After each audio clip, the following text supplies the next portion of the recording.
నమస్తే, welcome to our channel. నేను miss సిరి. కేసీఆర్కి ఎమ్మెల్యేలు షాక్ మీద షాక్ ఇస్తున్నారా?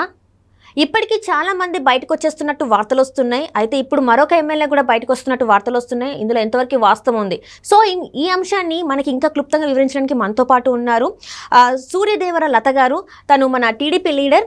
నమస్కారం మేడం. నమస్తే మేడం. ఇప్పుడు చూస్తున్నట్టయితే కేసీఆర్ గారికి అంటే ఈసారి గెలవకపోవడం వల్ల గెలిచిన ఎమ్మెల్యేలు కూడా చాలా వరకు బయటకు వచ్చేస్తున్నారు, అంటే కాంగ్రెస్ పార్టీలో చేరిపోతున్నారు అని చెప్పి మనకు వార్తలు వస్తున్నాయి. అయితే ఇప్పుడు చూస్తుంటే ఇంకొక ఎమ్మెల్యే పేరు కూడా వినిపిస్తుంది.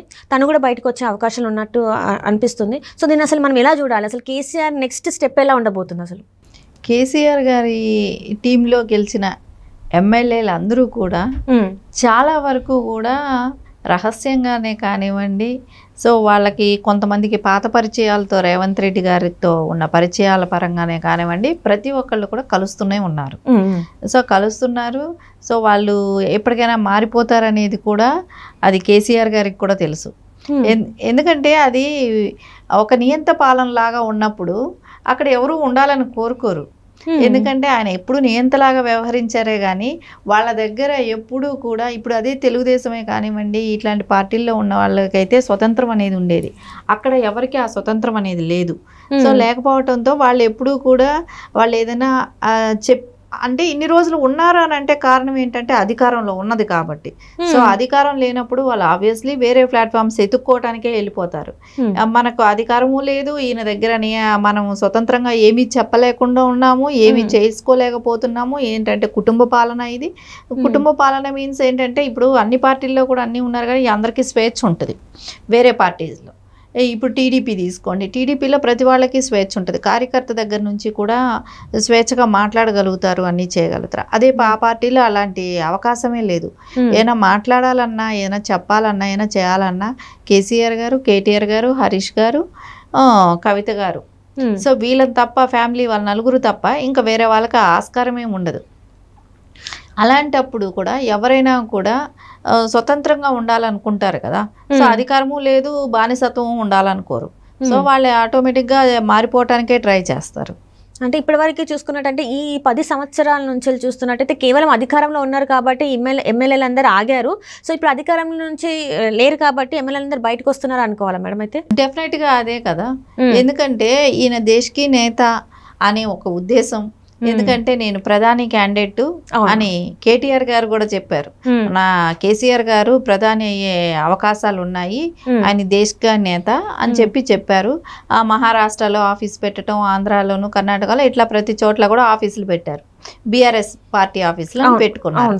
సో ఈరోజు అవి అద్దెలు కట్టకుండా అక్కడ బిల్డింగ్స్ అన్నిటికీ కూడా క్లోజ్ చేసి పెట్టేసి అవన్నీ మూతపడ్డాయి అన్ని చోట్ల కూడా.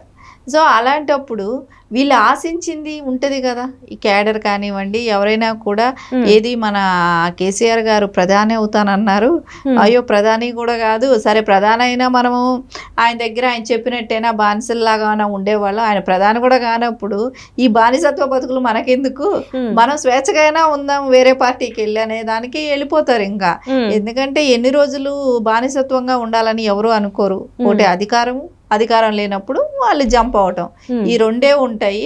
సో అది ఈ రోజు మటుకు ఎందుకంటే వీళ్ళు అధికారంలో ఉన్నదప్పుడు చేసిన దానికి ఇప్పుడు వీళ్ళు మాట్లాడేదానికి కూడా ఎక్కడా పొంతం లేదు. ఎందుకంటే మనం చూస్తున్నాం, కవిత గారు మొన్న ధర్నా చౌక్లో కూర్చొని ధర్నా చేశారు. ఎంత హాస్యాస్పదం. అదే ధర్నా చౌకే ఉండకూడదు, ధర్నాలు చేసే పని ఏముంది బాయ్ అన్నారు వాళ్ళ టీఆర్ఎస్ గవర్నమెంట్ రాగానే. ఈరోజు మళ్ళా నువ్వు అదే చోట నువ్వు ధర్నాలు చేస్తున్నానని తీసేసిన చోట నుంచి మళ్ళీ మేము వెళ్ళి అక్కడ ధర్నా చేస్తాం, మేము ప్రభుత్వ వ్యతిరేక ఇవన్నీ మేము ఎండగడతాం, అది ఇది నిలబెట్టి చెప్పడానికి ఎంతవరకు కరెక్ట్ అనుకున్నారు కవిత గారు? సో ప్రజలు అందరూ ఆలోచించరా ఈ విషయాల గురించి? సో మీరున్నప్పుడు మీరు ఏం చేశారు? ఈ రోజు వెళ్ళి గవర్నమెంట్ వచ్చిన 3 నెలలు కూడా కాలేదు, 3 నెలల్లోనే నువ్వు వ్యతిరేకత అని చెప్పేసి వెళ్ళి నువ్వు మాట్లాడటం అనేది ఎంతవరకు కరెక్ట్? మహిళలకి ఏ రోజు వీళ్ళు అవకాశాలు కల్పించారు? బీఆర్ఎస్ పార్టీలో మహిళలకి ఎప్పుడు కూడా అవకాశాలు లేవు. ఎందుకంటే ఫస్ట్ టర్మ్ అంతా ఒక మినిస్టర్ కూడా లేదు. అవును మేడం, ఒక్క మినిస్టర్ కూడా లేదు. సో దాన్ని బట్టి తెలుస్తుంది కదా మహిళలకి ఎంతవరకు వాళ్ళు విలువిచ్చారు, ఎంతవరకు అవకాశాలు కల్పించారు. ఈ రోజు అదే మహిళల కోసం నేను పోరాడుతున్నాను, అదే ధర్నా చౌక్లో కూర్చున్నాను అని అంటే ఎట్లా ఉంటుంది? ప్రజలు మర్చిపోయారా గతం? సో 3 months 4 months బ్యాక్ మీ ప్రభుత్వమే కదా, అంత తొందరగా ఎలా మర్చిపోతారు? ప్రజలకి తెలుసు కదా, అందరం చూసిన వాళ్ళమే కదా. సో అది అన్నీ గుర్తు పెట్టుకునే ఈరోజు నాయకులకి అధికారమా బానిసత్వమా అనుకున్నప్పుడు అధికారం ఎక్కడుంటే అక్కడికి వెళ్తారు. ఇక్కడ అధికారం ఉంటే ఉండేవాళ్ళు, అధికారం లేదు కాబట్టి మనం అధికారం లేకుండా బానిసత్వ బతుకులు మనకెందుకు అనుకుంటున్నారు. ఎమ్మెల్యేలు అందరూ జంప్ అవుతారు, కార్యకర్తలు వెళ్ళిపోతారు, రేపు పొద్దున నాయకులు వెళ్ళిపోతారు, అందరూ వెళ్ళిపోతుంటారు. సో బీఆర్ఎస్ బోర్డు పక్క రాష్ట్రాల్లో ఎలా క్లోజ్ చేసుకుందో తెలంగాణ రాష్ట్రంలో కూడా అతి తొందరలో మనం చూస్తాం క్లోజ్ అయిపోద్ది. రైట్. అట్లనే ఇప్పుడు చూస్తున్నట్టయితే మేడం, ఇప్పటి వరకు ఇన్ని రోజులు బీఆర్ఎస్ ప్రభుత్వం పడిపోయిన తర్వాత కాంగ్రెస్ ప్రభుత్వం వచ్చిన తర్వాత ఏంటంటే ఈ నాయకులు అన్నారు కాంగ్రెస్ ఇంకా ఉంటే 3 నెలలు ఉంటుంది, మహా అయితే 6 నెలలు ఉంటుంది, ఆ తర్వాత మళ్ళీ మేమే ప్రభుత్వంలోకి వస్తామని చెప్పేసి మాట్లాడడం జరిగింది. అది మనం అందరం విన్నాం. సో దీన్ని మనం ఎలా చూసుకోవాలి అంటే ఇప్పుడు ఉంటేనేమో అందరూ ఎమ్మెల్యే నేతలందరూ బయటకు వచ్చేస్తున్నారు, పార్టీలోకి వస్తున్నారు. మరి ఇప్పుడు కాంగ్రెస్ ఉంటుందా లేకపోతే బీఆర్ఎస్ ఉండబోతుందా? కాంగ్రెస్ యాక్చువల్లీ అధికారంలో ఉంది. సో ఎక్కడ కూడా జాతీయ పార్టీలు ఎప్పుడు కూడా నేషనల్ పార్టీ ప్రాంతీయ పార్టీని ఎదగనివ్వటానికి అసలు ఎప్పుడు ఇంట్రెస్ట్ ఉండవు. ఎందుకంటే బీఆర్ఎస్ని ఎదగనివ్వరు. ఇంకోటి ఏంటంటే బీజేపీ కూడా ఏమంటుంది, మాకు అపోజిషన్ కాంగ్రెసే అంటుంది. సో కిషన్ రెడ్డి గారు ఓపెన్గా స్టేట్మెంట్ ఇస్తున్నారు. సో బీజేపీ కాంగ్రెస్ రెండే ఉండటానికే ఇష్టపడుతున్నాయి. సరే ఒకవేళ అలా ఉండాలి అని అనుకున్నా కూడా మీకు ఉన్న నాయకత్వ లక్షణాలు ఏంటి? అసలు ఎలాంటి మీరు బానిసత్వ బతుకులు బతకడానికి ఎవరు ఇష్టపడతారు? అదే టీడీపీ ఉంది, స్టిల్ 21 సంవత్సరంగా పార్టీ అధికారంలో లేదు, అయినా కూడా క్యాడర్ ఉంది. ఎందుకుంది? పార్టీ మీద అభిమానం, నాయకుడి మీద ఉన్న అభిమానంతో ఉన్నారు. మీకు అది లేదు, మీ దగ్గర అభిమానించే నాయకుడు ఒక్కళ్ళు లేరు. సో ఎందుకుంటారు? కేడర్ ఉండదు, కార్యకర్తలు ఉండరు, ఎవరు ఉండరు రేపొద్దున. అది ఏదో ఒకటి ఉండాలి. సో ప్రాంతీయ పార్టీగా ఎదగాలంటే కొంచెం బానిసత్వం అనేది ఉండకూడదు. బానిసత్వ బతుకులకి ఎవడూ ఇష్టపడడు. అది తెలంగాణలో పోయిన దాన్ని తెలుగుదేశం పీరియడ్ వచ్చిన తర్వాత బానిసత్వ బతుకులు పోయాయి. తెలంగాణ గవర్నమెంట్ కేసీఆర్ గవర్నమెంట్ వచ్చిన తర్వాత అది స్టార్ట్ అయ్యింది. సో అది ఇప్పుడు కాంగ్రెస్ వచ్చాక పోయింది. సో ఎవరైనా కూడా ఏమనుకుంటారు, ఎవరికి ఇండివిజువాలిటీ వాళ్ళకు ఉండాలనుకుంటారు, ఎవరు బతుకు వాళ్ళు బతకాలనుకుంటారు, మన మీద ఒకళ్ళ పెత్తనం ఎందుకు అనుకుంటారు. సేమ్ ఎమ్మెల్యేలు ఎంపీలు అదే అనుకుంటుంటారు కదా. సో రాజకీయంలో అన్నప్పుడు అది కామన్గా ఎవరైనా అధికారం ఆశిస్తారు, అది లేనప్పుడు ఇంకా జంప్ అయిపోతారు.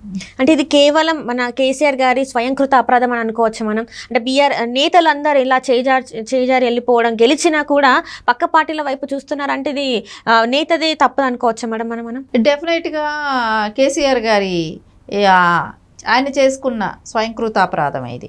ఎందుకంటే ఆయనకి తెలుసు తెలుగుదేశంలో పనిచేశాడు, తెలుగుదేశం పార్టీలో ఎలాంటి అవకాశాలు ఉంటాయి, అలాంటి అవకాశాలు నువ్వు ప్రతి ఒక్కళ్ళకి కల్పించుంటే ఈరోజు నీకున్నది అదే అవకాశం అక్కడ కల్పించారు కాబట్టే నువ్వు ఈరోజు ఒక తెలంగాణ స్టేట్కి నువ్వు సీఎం కాగలిగావు. సో కానీ నీ పార్టీలో నువ్వు ఎవరికి అట్లాంటి అవకాశాలు కల్పించలేదు కదా. నీ దగ్గర స్వేచ్ఛ ఎవరికి ఉంది? నువ్వే సెక్రటరేట్కి రావు, నీ దగ్గర స్వేచ్ఛగా మాట్లాడే అవకాశం ఎవరికి ఉంది? నువ్వు ఎవరైనా నలుగురిని కలుస్తున్నావా రోజుకి? అలాంటి నాయకుడికైనా అపాయింట్మెంట్ ఇవ్వగలుగుతావా? వాళ్ళు వచ్చి వాళ్ళ బాధలు ఏమైనా నీతో చెప్పుకోగలుగుతారా? ఎక్కడా లేదు, ఆ అవకాశమే లేదు. అవకాశం లేనప్పుడు ఎందుకుంటారు? అది ఖచ్చితంగా 1-2 సార్లు సెంటిమెంట్తో కొట్టుకొచ్చారు. కానీ సెంటిమెంట్ ఇప్పుడు తెలంగాణ ప్రజల సెంటిమెంట్ కాదు, సెంటిమెంట్ది అయిపోయింది. మన రాష్ట్రం మనకు వచ్చేసింది, తెలంగాణ సపరేట్ అయ్యింది. సో ఇంకా అభివృద్ధి ఏంటి అనే అడిగినప్పుడు ఖచ్చితంగా వాళ్ళు అభివృద్ధి పదంగా ముందుకెళ్లాలని కోరుకుంటారు. కానీ నువ్వు సెంటిమెంట్తో ఇంకా గొడవలు విద్వేషాలు రెచ్చగొట్టాలనుకుంటే అది కుదరదు. రైట్.